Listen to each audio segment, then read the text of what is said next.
नवी मुंबई में जो Navi Mumbai international airport बन रहा है उसको कनेक्टिविटी प्रदान करने के लिए सरकार कई सारे बड़े बड़े बजट पर काम कर रही है। वाटर टैक्सी को लेकर के एक बहुत बहुत बड़ी अपडेट सामने आई है। नितिन गडकरी ने मुंबई उपनगर से नवी मुंबई हवाई अड्डे तक करीब करीब 10,000 वाटर टैक्सियों को चलाने का प्रस्ताव जारी किया है। आगामी नवी मुंबई इंटरनेशनल हवाई अड्डे तक का सफर वाटर टैक्सी से आसान करने की तैयारी की जा रही है।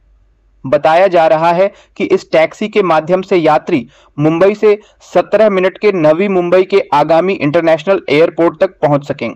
कम समय में यात्रा के साथ वाटर टैक्सी शहर में बढ़ रहे प्रदूषण को कम करने में भी लाभकारी साबित हो सकती है। इससे सड़कों पर बढ़ते ट्रैफिक में भी कमी आ सकती है। वाटर टैक्सी अभी चल रही है, कितनी चल रही है इस पर हम लोग डिटेल में बात करेंगे, लेकिन 10,000 जब वाटर टैक्सी को चलाया जाएगा तो फिर मेट्रो का सड़क नेटवर्क का इस तरह से कई सारे ट्रांसपोर्ट का भार कम होगा, क्योंकि 10,000 से अधिक अगर वाटर टैक्सी चलेगी नवी मुंबई से मुंबई के बीच में वाटर के माध्यम से डेली बेसिस पर, तो हजारों की संख्या में लोग इस वाटर टैक्सी का उपयोग करेंगे, तो मुंबई के समतल रीजन में भीड़भाड़ कम होगा। तो आज के इस वीडियो में हम लोग इसी न्यू अपडेट पर बात करेंगे, वाटर टैक्सी क्या है, कैसे चल रहा है।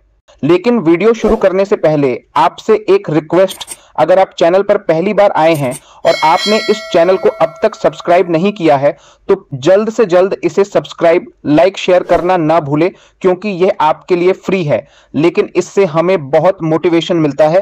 Welcome to our channel building विज्ञान ए नॉलेज शेयरिंग प्लेटफॉर्म। केंद्रीय मंत्री नितिन गडकरी ने 21 जनवरी को एक घोषणा की कि उन्होंने मुंबई के दूरदराज के उपनगरों से आगामी नवी मुंबई अंतर्राष्ट्रीय हवाई अड्डे तक यात्रियों को ले जाने के लिए 10,000 वाटर टैक्सियों को तैनात करने के प्रस्ताव पर चर्चा की है। रिइंफोर्स्ड प्लास्टिक यानी IRP 2025 प्रदर्शनी में बोलते हुए नितिन गडकरी ने बताया कि उन्होंने इस विचार के बारे में महाराष्ट्र के मुख्यमंत्री देवेंद्र फडणवीस से पहले ही परामर्श कर लिया है। उन्होंने कहा कि मुंबई के सभी हिस्सों से वसई विरार से कल्याण डोंबिवली तक यह जो वाटर टैक्सियां हैं यह मात्र 70 मिनट में नए एयरपोर्ट से जुड़ सकती है। उन्होंने कहा कि मैंने पहले ही CM के साथ इस प्रस्ताव पर चर्चा की है। हमें मुंबई में 10,000 वाटर टैक्सियों की जरूरत है। इसी साल अप्रैल के महीने में नवी मुंबई अंतर्राष्ट्रीय हवाई अड्डे पर यात्री उड़ानें शुरू होने की उम्मीद है। साथ ही यात्रियों की आवाजाही में सुधार के लिए मेट्रो रेल कनेक्शन की भी योजना नितिन गडकरी ने सुझाव दिया है। गडकरी ने बताया कि नवी मुंबई अंतर्राष्ट्रीय हवाई अड्डे के पास जेटी का निर्माण पहले ही किया जा चुका है। यह भारत का पहला इलेक्ट्रिक वाटर टैक्सी होगा जो कि मुंबई मेन चलने के लिए तैयार हो रहा है। यह टैक्सी गेटवे ऑफ इंडिया और JNPT के बीच चलेगी। यह डिसीजन मुंबई में यातायात की समस्या के समाधान के रूप में जलमार्ग परिवहन को बढ़ावा देने के लिए लिया गया है। इसके लिए कुछ वर्ष पहले वाटर टैक्सी और रोपवे फेरी सेवाएं शुरू की गई थीं। हालांकि पेट्रोल और डीजल की बढ़ती कीमतों और उससे जुड़ी टिकट की ऊंची कीमतों के कारण मुंबईकरों ने इसका अच्छा प्रतिसाद नहीं दिया। किसी नए इलाके में कुछ नया चीज आता है तो लोगों को उनमें एडजस्ट करने में थोड़ा सा टाइम लग जाता है। इसी को मध्य नजर रखते हुए अब इलेक्ट्रिक वाटर टैक्सी की अवधारणा सामने आई है। इस इलेक्ट्रिक वाटर टैक्सी की लंबाई लगभग 13 मीटर होगी, जबकि चौड़ाई 3.2 मीटर होगी। इस इलेक्ट्रिक वाटर टैक्सी में एक बार में 25 यात्री बैठ सकते हैं। इसकी गति 14 नॉट्स की होगी। इलेक्ट्रिक वाटर टैक्सी में 64 किलोवाट की बैटरी होगी, यानी कि बैटरी लगभग 4 घंटे तक चल सकती है।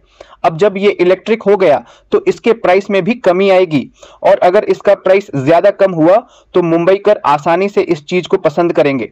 इस वाटर टैक्सी के माध्यम से मुंबई से नवी मुंबई इंटरनेशनल एयरपोर्ट की दूरी केवल 17 मिनट में पूरी की जा सकती है। जल टैक्सी सेवा मुंबई के व्यापक समुद्री मार्गों का उपयोग करेगी, जिससे यात्रियों को शहर और नवी मुंबई के बीच यात्रा करने का एक और तेज तरीका मिलेगा। चूंकि मुंबई और नवी मुंबई यह दोनों काफी ट्रैफिक वाला इलाका है, ऐसे में अगर जल टैक्सी की वजह से समय बचेगा तो लोग आसानी से इस पर सफर करना पसंद करेंगे, क्योंकि हर कोई चाहता है कि मेरा ज्यादा से ज्यादा समय बचे।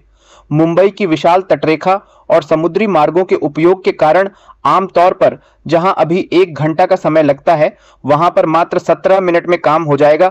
तो ऐसी कंडीशन में कौन नहीं चाहेगा कि मेरा 1 घंटे का काम 15 मिनट में हो जाए। हर कोई चाहेगा समय बचाना। यही कारण है कि इसे गेम चेंजर बोला जा रहा है। वैसे तो बोला जा रहा है कि जल टैक्सी का जो पहला चरण है जिसका संचालन मार्च 2025 तक शुरू हो जाएगा।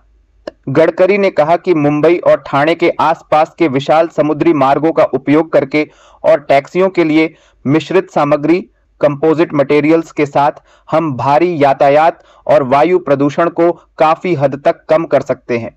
हम बता दें, आने वाले समय में भारत कंपोजिट उद्योग के लिए एक ग्लोबल मैन्युफैक्चरिंग हब बन रहा है।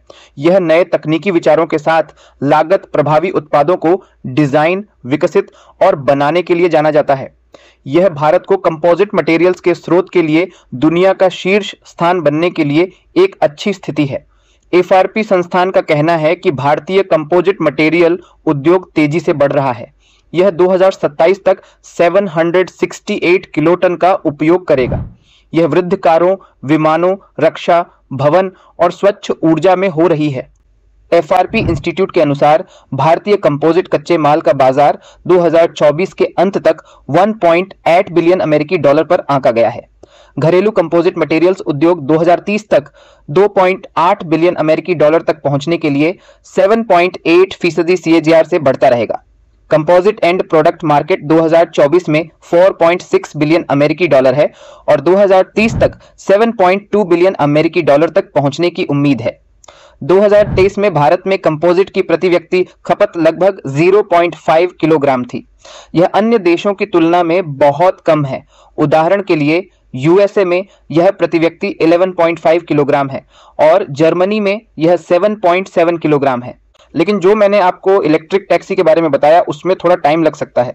ओवरऑल देखा जाए तो नितिन गडकरी और देवेंद्र फडणवीस दोनों एक ही पार्टी के कार्यकर्ता हैं, तो जाहिर सी बात है कि इस बात पर सहमति बनेगी। और अगर सहमति बनती है, वाटर टैक्सी स्टार्ट होता है तो लोगों को फायदा होगा। अगर वाटर टैक्सी में पैसे कम लिए जाते हैं और लोगों का समय भी बचता है तो 100% है कि लोग इस पर सफर करना शुरू कर देंगे। तो अभी इसका प्रस्ताव जारी किया गया है। कुछ दिन बाद सब कुछ अगर सही तरीके से चलता है तो इसे लागू भी किया जाएगा। इसको लेकर के बजट भी जारी किया जाएगा। आपको क्या लगता है, क्या यह सही है? क्या इस तरह के वाटर टैक्सी को हमें और भी जगहों पर चलाना चाहिए? हमारा आधा भारत समुद्र से घिरा हुआ है, जहां एक जगह से दूसरे जगह पर जाने के लिए अभी हम लोग मेट्रो एक्सप्रेस हाईवे का यूज करते हैं। लेकिन अगर हम लोग इसी तरह के वाटर टैक्सी का यूज करें छोटे छोटे डिस्टेंस को कवर करने के लिए, तो हमें कितना ज्यादा फायदा होगा। हमारा ट्रैफिक काफी हद तक कम हो जाएगा। चाहे कोलकाता साइड बोलिए, तमिलनाडु में बोलिए, केरल साइड हो गया, गुजरात हो गया, और ना सिर्फ समुद्री साइड बल्कि भारत के अंदर जहां पर बड़े बड़े नदी हैं वहां पर भी हम इस तरह के वाटर टैक्सी को चला सकते हैं। इस वीडियो में इतना ही। यदि वीडियो अच्छा लगा हो तो लाइक, शेयर और सब्सक्राइब जरूर करें। मिलते हैं नेक्स्ट वीडियो में। तब तक के लिए जय हिंद, जय महाराष्ट्र। वीडियो देखने के लिए धन्यवाद।